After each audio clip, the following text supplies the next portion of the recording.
Rich people need it, poor people have it. When you eat it, you die. And when you die, you take it with you. What is it?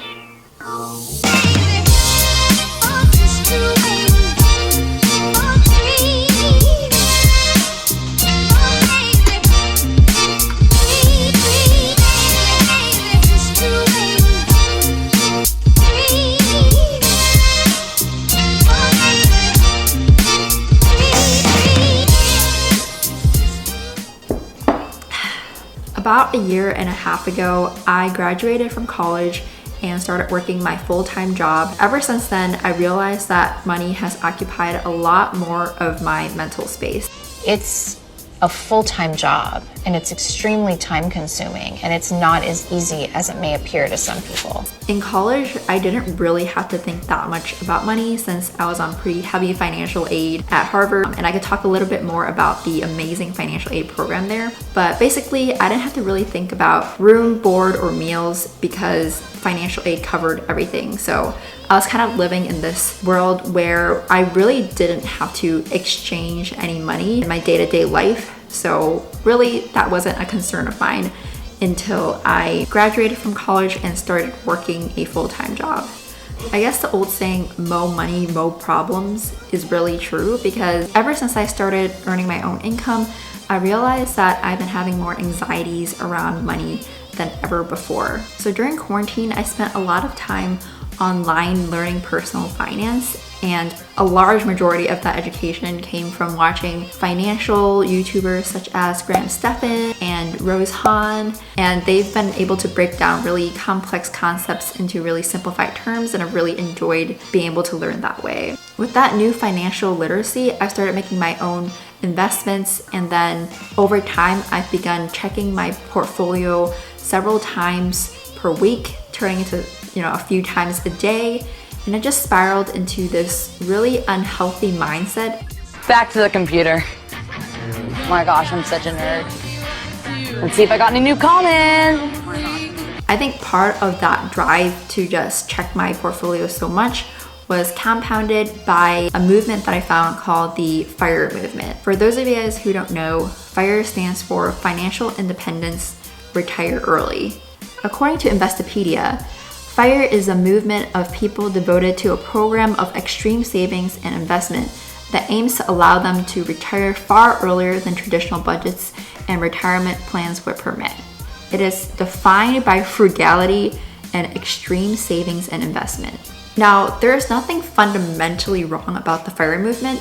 In fact, it's allowed a lot of people to live freely without the concern of money by retiring early. But I do think that there's a catch to the way that you implement this kind of lifestyle in order to retire early. And I'll talk a little bit more about that later. Because of the FIRE movement, I think I just started caring a lot more about my investments and my expenses more than I would like, because it started infringing on the time that I spent on things that I should actually enjoy, things that don't necessarily involve money.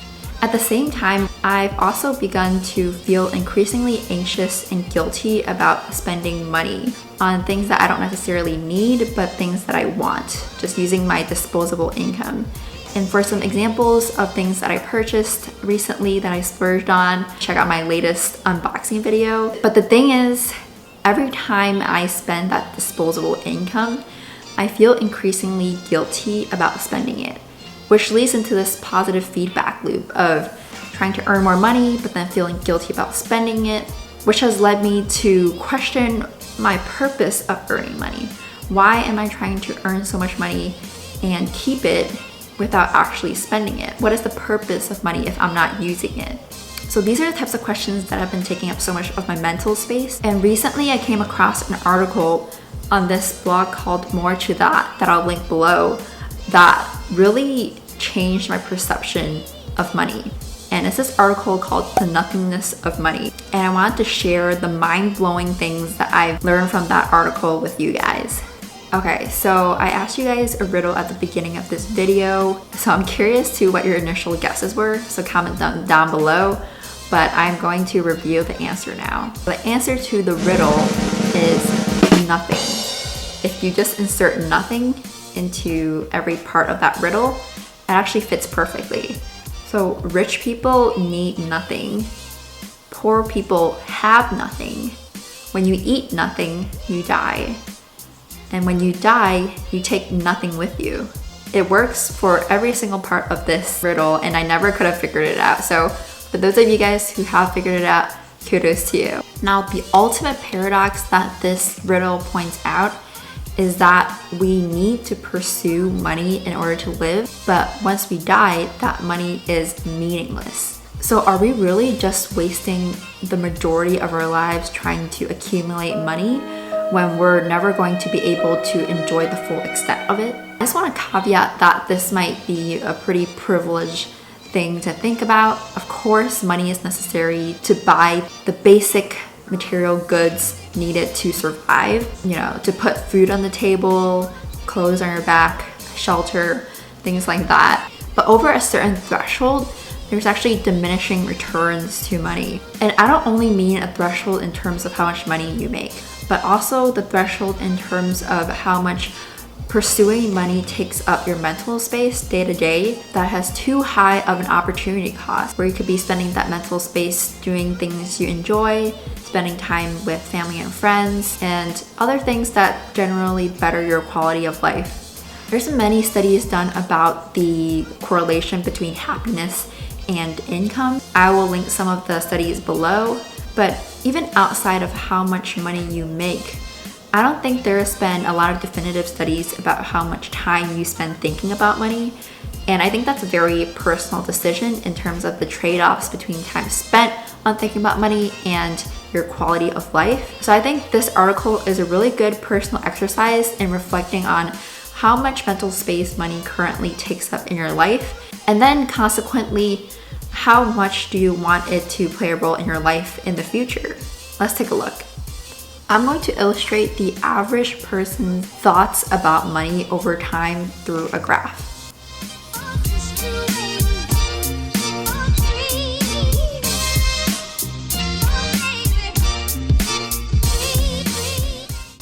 So this part is where it comes down quickly to zero, and that is what is called the nothingness of money. This is the point in time when the realization of the pointlessness of money is finally understood. Everyone knows that money isn't something that you can take with you when you die, but no one really internalizes it because everyone still wants to make more money. Money is known to buy material goods in life. It's only when something really catastrophic happens in your life that makes you realize that life cannot be taken for granted. Money can't buy back life or buy happiness, can't buy certain moments in time. That's when you realize that money is pointless. It is only possible through deep reflection to realize the nothingness of money. And not everyone has the luxury of having this time to reflect deeply on money before they die, such as those involved in fatal accidents or diseases that quickly take over their bodies. Ultimately, I think we all know that our time will be up someday, but the thing is that none of us know exactly when it is. So instead of actually reflecting on the uncertainty of life and how we shouldn't take it for granted, we tend to push that thought away and to focus on acquiring money, which is something that is ultimately pointless upon dying. I know thinking about the finiteness of life is super uncomfortable, and believe me, I don't like to think about that every day as well. But I think it is being conscious of that fact that really motivates us to bring to the forefront this idea of deep reflection on how much of a role we want money to play in our lives. So if we deeply reflect on what we value in life, then we would spend less of our time focusing on this concept of money that ultimately has no value when we die. Okay, with the knowledge that not everyone has the luxury of having this deep reflection of the nothingness of money before their time is up on earth, you would think that a rational society would try to create a period of time where people can just enjoy their money without it being their primary concern, to lessen the mental burden of money. And that's exactly what society did. And this is called retirement. So during retirement, you prioritize making money during your prime working years and then use retirement to spend that money on what you want to do. Essentially, it extends a deep reflection on the nothingness of money at the end of your life to enjoy the spoils of whatever you have accumulated for about 20 to 30 years after you have retired. Now, for some people, this retirement period of about 20 to 30 years is not long enough. And this is where the FIRE movement comes in, which I talked a little bit about earlier in this video. So essentially, this FIRE movement revolves around this idea that you save and invest as much as possible during your prime working years, so then you could retire earlier than usual with the savings that you want to create the lifestyle that you want. Which sounds like a great idea in theory, right? But in real life, upon practicing this kind of ideal for about a year and a half, I realized that sticking to it too vehemently can actually have a negative effect. Having the discipline to save and invest and track every single expense according to the FIRE movement takes up a ton of mental energy. How it works is that at the beginning, you calculate a certain amount of money that you want to have saved in order to reach financial independence in your own terms. Once you have that number down, you then try to figure out a plan to reach that number in a certain number of years. And that number of years is determined by how early you want to retire. The thing is, once you have that number, you make all of your life decisions based on that number. You might spend your free time checking your investments and logging your expenses instead of actually spending your time being present in the moment and doing things that you enjoy. But here's the catch, and I can honestly see myself doing this. This extreme level of discipline to save and invest so much early on will become a lifelong habit. Just think about it. If you spend your entire life working up to this number that you set for financial independence, what makes you think that upon reaching that arbitrary number, you will suddenly abandon that level of discipline and actually spend that money that you worked so hard to save? You might start thinking to yourself, what else might I achieve with this discipline if I just continue it for 5 or 10 years down the road? How much more money can I save?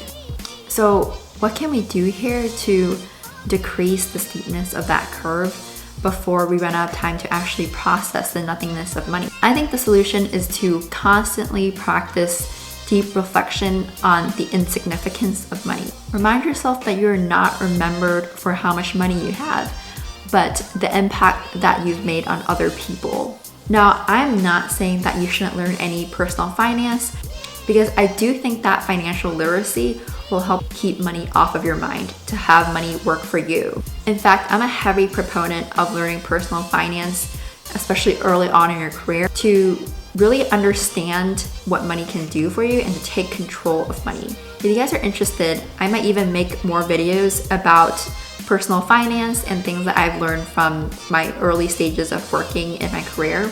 But the idea is that it's learning ways to have your money work for you and not the other way around. And I don't only mean this in a way that you no longer have to work for money, but also you no longer have to worry about money. It's not just the physical toll that money takes on you, but the mental toll that I'm talking about here.